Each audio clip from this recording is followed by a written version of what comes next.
So welcome to another Monday of residential block. I'm running a little bit late this morning, so I'm just running around trying to get all my stuff. Today we're starting a bit earlier than we normally do, and also we're going a lot longer, so it's gonna be about a 12-hour day. So I am just getting everything I need, and I'm gonna run out the door and grab a coffee, and maybe I'll explain to you guys then what we're doing today. Okay, I'm in the elevator now. So we've been doing a lot of sessions last week, a lot of learning, a lot of watching, and today we have something called standardized patients, which are essentially professionally trained actors that have a certain scenario, a certain case history, certain complaints, and we're going to be split up into small groups, and we're going to be assessing these patients and receiving feedback from both the patient, our colleagues, and some preceptors. So that's why I'm dressed a little bit nicer today, seeing patients. So after we see our patients, we have a break because there was a scheduling conflict. We were supposed to have a session on sterile gowning and gloving, but that got moved to 5 p.m. So from about 1 to 5, I have some free time.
It's Tuesday.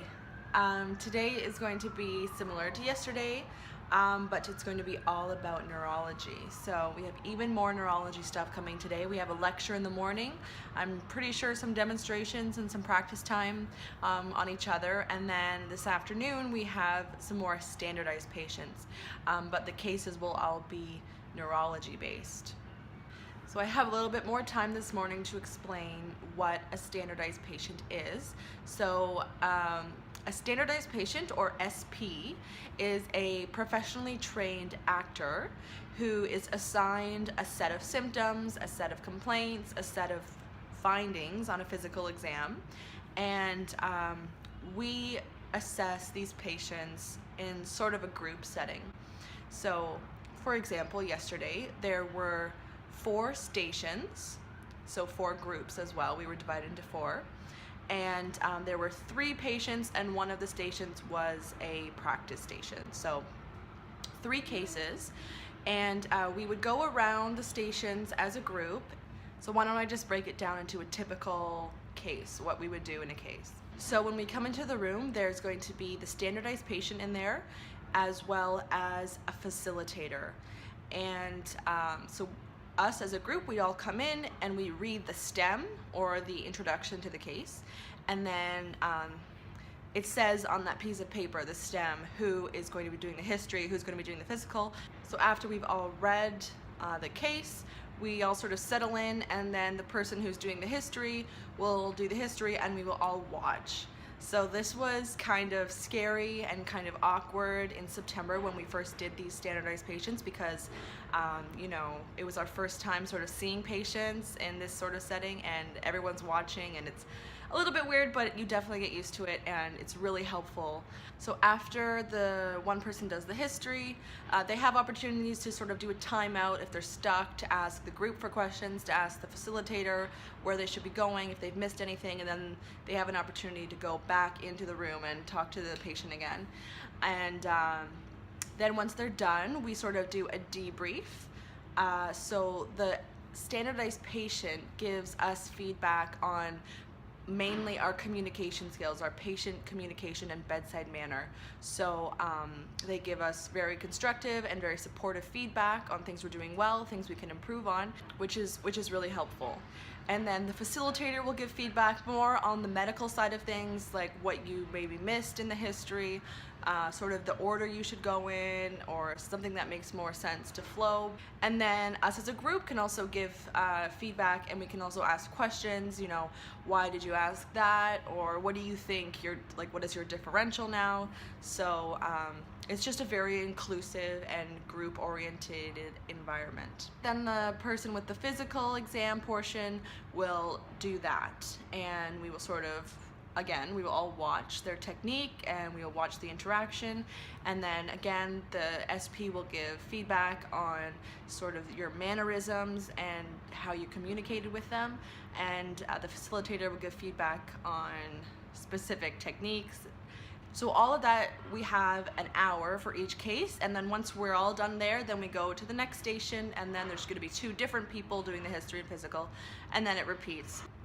So one of the things I really like about these SP sessions is that we get an opportunity to obviously practice our interactions with patients in a controlled environment, and we can receive really good feedback on how we're doing, but we also get to practice our physical exam techniques, our rationale for our history questions, and we can just get all sorts of feedback from our peers and our teachers and these wonderful SPs. So that's basically it, what's in store for today. So a lot of neurology, a lot of standardized patients. Should be a pretty typical day.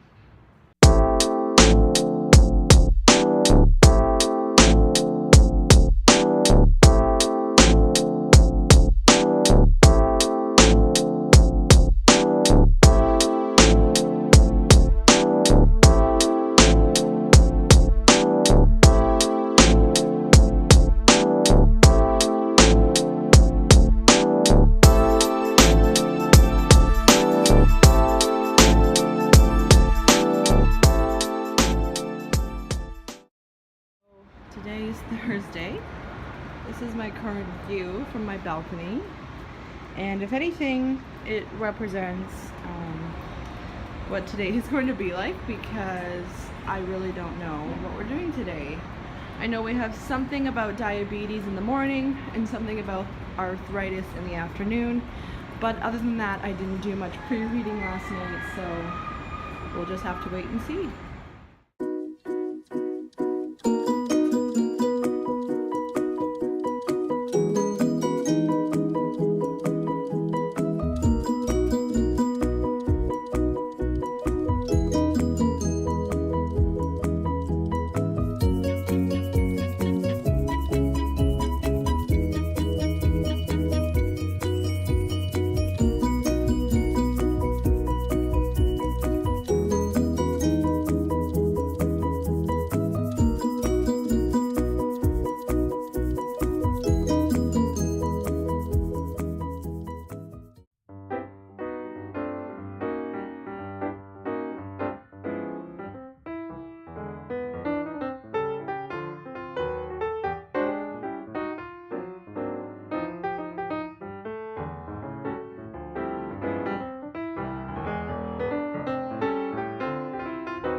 today is Thursday. It's our last full day of class in this residential block. I can't believe it's almost over.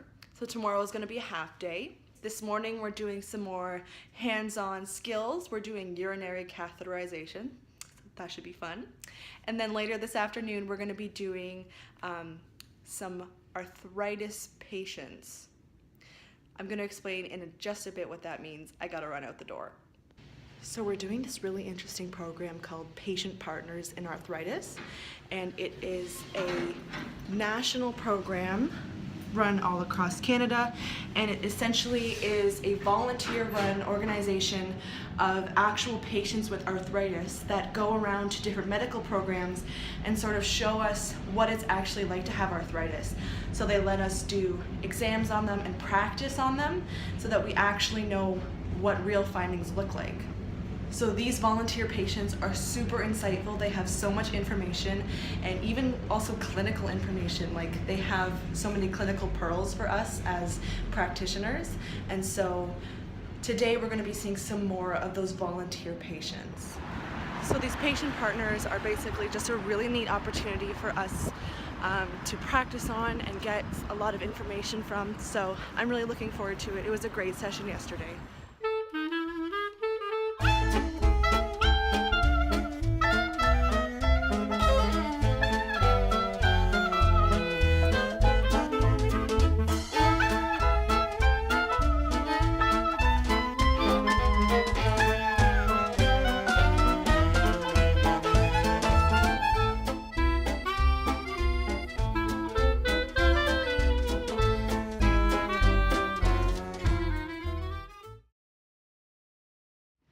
So I'm here with my friend and fellow PA student Erin. So introduce yourself. Hi, I'm Erin.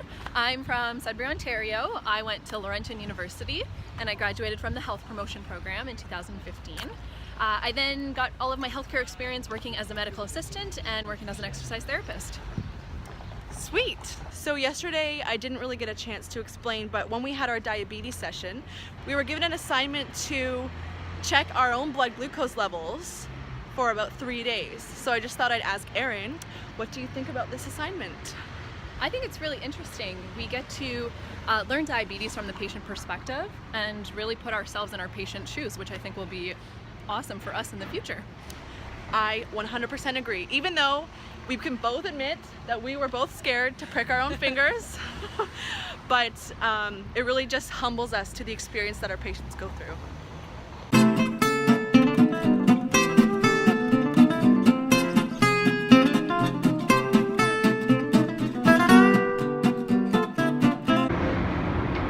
So I'm just taking in my final look at this amazing view that I've had for the last 2 weeks. It's our last day of the April residential block. Whew, I can't believe it's already done. So today is going to be a short day. We really only have a session in the morning and it's going to be on suturing. So it's actually a really exciting session. They kind of saved the best for last. But then in the afternoon, just till about 2 o'clock, we have a debrief session. So we're just going to be talking about how the last semester went, how the res block went, and then we're going to be free to go home. Said today's going to be our very first ever time trying to close a wound with a stitch. So I think we're going to be having a lot more of these sessions in our next residential block, which will be in July and August, but today is just an introduction day. So quickly, I just wanted to answer a question that I think will probably come up, and that is, are the clinical skills that we have been doing this week reflective of the scope of practice of a PA? And the answer is no, not really, kind of. And so what that means is that some of the skills we've learned this week aren't necessarily things we're going to be doing as a PA on the daily, but we need to have an understanding and appreciation for how these things work, how we would actually do them, and also if we were in a situation such as up north or in a rural community or just simply the only person around, if someone needs an ECG, we should be able to know how to do it. Even though we're not necessarily doing that all the time. So another example would be yesterday's session on urinary catheterization.